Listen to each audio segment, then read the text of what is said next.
আমার এক দোস্ত ছিল নেপালের, মদিনা ইউনিভার্সিটি থেকে অনার্স করা, আলেম মানুষ, দায়ী মানুষ, রিয়াদুল হক নাম, আমার খুব ঘনিষ্ঠ দোস্ত। সৌদিতে একসাথে ছিলাম, তো তার বাসায় একবার বেড়াইতে গেছি। খাবার টাবার রান্না করছে, তারা তো ইন্ডিয়ানরা বা নেপালি, তারা আমাদের মতো বাঙালিদের মতো 10 পদ করতে অভ্যস্ত না, এক পদ বিরিয়ানি বা কিছু সিম্পল, তাড়াতাড়ি খাবার দিয়ে দিয়েছে, আমরা বসে গেছি। তো আমরা খাচ্ছি, বাচ্চাদেরকে দেখলাম একটা ডাক দিল, বাচ্চাদের নাম ছিল আব্দুর রহমান, আব্দুর রহমান, বেটে খানা হয় তো আ যাও, খানা হয় তো আ যাও বলে খানা শুরু করে দিস। আমার তো খাবার ঢুকছে না, আরে বাচ্চাগুলো আসছে না, ওদেরকে বাদ দিয়ে আমরা বসে গেলাম। আমি বললাম ইয়ার বোলাও বাচ্চোं को थोड़ा साथ बैठकर खा ले। तो সে বলতেছে छोड़ो क्यों मगजमारी कर रहे हो, पेट उनका है कि मेरा। বলে যে কেন তুমি এই সমস্ত মাথা হেডেক নিচ্ছ, সে যে খাবে পেট কি তার না আমার। তাই বললাম তার পেট।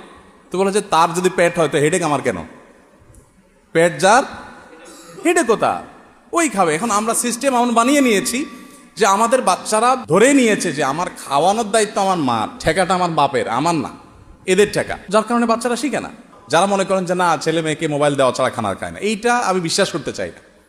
আমার বাচ্চাকে আমরা মোবাইল দিয়ে খানা খাওয়াই না, আলহামদুলিল্লাহ। খাইলে খাও, না খাইলে নাই, কোনো টেনশন নাই বাবা। মানুষ না খায়া বহুদিন বাঁচতে পারে। রোহিঙ্গারা না খায়া মাইলকে মাইল হেঁটে, নাফ নদী যদি আপনি দেখে থাকেন, নাফ নদীর ঢেউ দেখলে আপনার কলিজা হজম হয়ে যাবে। সেই নদী পার হয়ে ওরা চলে আসছে। মানুষ খুব সহনশীল প্রাণী, সহজে মরে না। ছেলে 2-4 দিন না খাইলে মরে যাবে, যারা মনে করতেছেন বোকার স্বর্গে বাস করছেন, ভুল। 2-4-10 দিন না খাইলে কিছু আসে না, যায় না। মোবাইল ফোনে আসক্তি কেন হয়? কারণ যে আমরা মনে করি যে মোবাইল না দিলে খানা খাবে না। খানা খাবে না, সমস্যা কি? 1 বেলা খাবে না, 2 বেলা খাবে না, 3 বেলা খাবে না, 1 দিন খাবে না, 2 দিন খাবে না, 3 দিনের দিন ও খাবে, ওর আব্বা, ওর আম্মা, ওর দাদা, ওর 14 গোষ্ঠী খাবে। আপনি কোনো ফজিলত বয়ান করা লাগবে না, কয়দিন না খায় থাকবে। সিরিয়াস কথা। ধ্বংস হয়ে যাচ্ছে আমাদের পরিবারগুলো, আমাদের সন্তানরা শেষ। তাদেরকে আমরা ডিভাইসে আসক্ত করে ফেলেছি। এই জন্য আমি বাচ্চাদের মধ্যে কোথাও গেলে আমি জিজ্ঞেস করি আমাকে কে কে চিনো, তো গর্ব করে খুব হাত তোলে। তো যারা চিনে না ওদেরকে ডেকে আমি আলাদা করে আদর করি, এবং তখন অন্য বাচ্চাদেরকে বার্তা দিয়ে দিই আমি ওদেরকে অনেক বেশি ভালোবাসি, কারণ ওরা মোবাইল দেখে না। আমাকে চিনে না মানে দ্যাট মিনস সে মোবাইল দেখে না, সে একটা সুস্থ বাচ্চা। তার বাবা মা দায়িত্বশীল বাবা মা।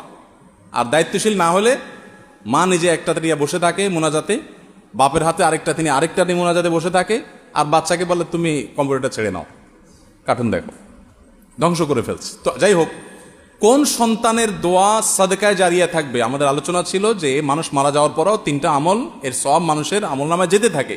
এর ভিতরে একটা হলো নেক সন্তান, যে সন্তানকে আপনি মোবাইলের সাথে পরিচয় করান নাই, করোনাদের সাথে পরিচয় করাইছেন, মনুষ্যত্ব শিখাইছেন, সময় দিয়েছেন, এবং তাকে আপনি সিরিয়াসনেসের সাথে পড়াশোনা করিয়েছেন এবং তারবিয়াত শিক্ষা দিয়েছেন।